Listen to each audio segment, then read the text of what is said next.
Welcome to Stratford Mail, a production of Stratford Hall Historic Preserve, where we give voice to Stratford Hall's people, places, and past to engage, educate, and inspire. Find us on the web at stratfordhall.org. I'm Director of Research, Dr. Gordon Blaine Steffi. Today we'll be reading a letter of complaint dated December 22, 1775, from Arthur Lee to the American Secretary of London, Lord Germain, and a short response from a bureaucrat working in Germain's office.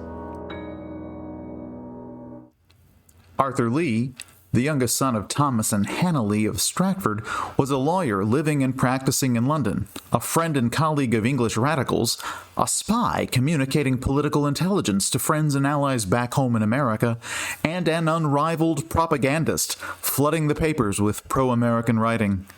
His incendiary political activism did not go unnoticed, however, and led to the awkward circumstances that prompted the following letter. December 22, 1775. Number 2 Garden Court, Middle Temple. My lord, it is some days since I was informed that letters for me from America were seized by an officer of the customs and transmitted to your lordship.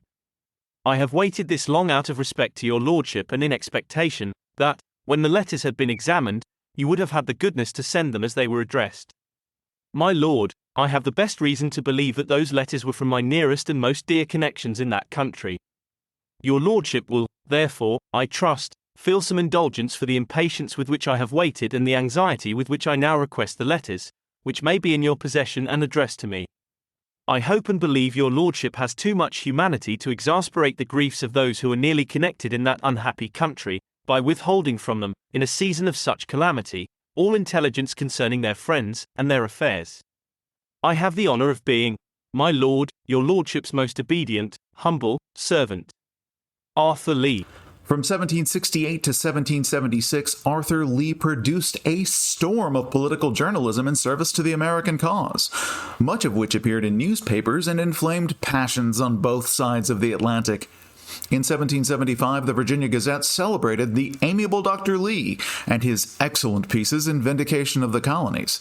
But across the Atlantic, Member of Parliament for Colchester, Charles Grey, complained that the American party, with Arthur Lee as a writer, have got possession of the newspapers. Arthur's writing reflected his access to political intelligence from family and friends back home, and from well-placed allies in England.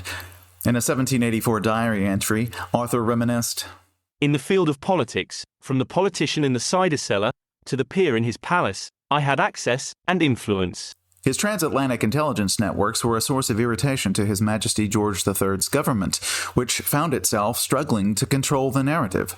Such was the case when Arthur and his informants scooped the British government with news of the skirmishes at Lexington and Concord on April 19, 1775. Articles in the London Evening Post and the Public Advertiser on the 29th and 31st of May 1775, respectively, meant that British folks first encountered these earth-shaking events from a colonial point of view. Central to that view was the claim that the British had fired first. Arthur Lee deposited signed affidavits to that effect with the Lord Mayor of London, John Wilkes, who was a particular friend of Lee. Arthur issued a standing invitation for folks to validate what they read in the papers with an inspection of the originals at the Lord Mayor's Mansion House. Secretary of State for the American Colonies, Lord Dartmouth, did not receive General Thomas Gage's debriefs about Lexington and Concord until June 10th. Gage echoed the colonial account with the notable exception that the colonists fired first.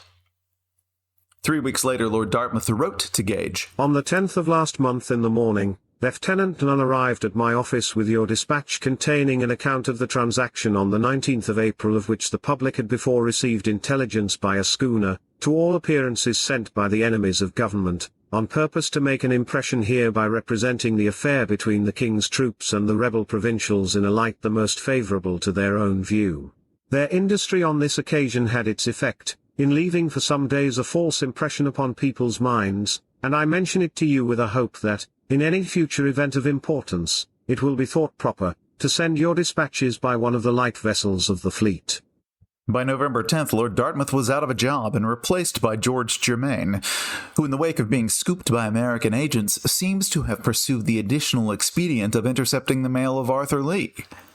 In his complaint, Arthur presents himself to Lord Germain as a concerned friend of and kinsman to people under threat and in danger. How could Lord Germain in all decency thwart the communication of loved ones in a time of crisis?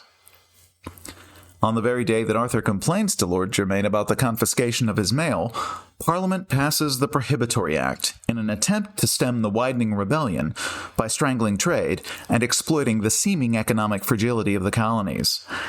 The next day, Arthur received this response from Whitehall. December 23, 1775. Whitehall, Arthur Lee, Esquire. Sir, I am directed by Lord George Germain to acquaint you that all letters whatever from persons in America to their correspondents here which have been brought to his lordship's office, have been sent to the General Post Office to be forwarded in the proper channel to the persons to whom they are addressed.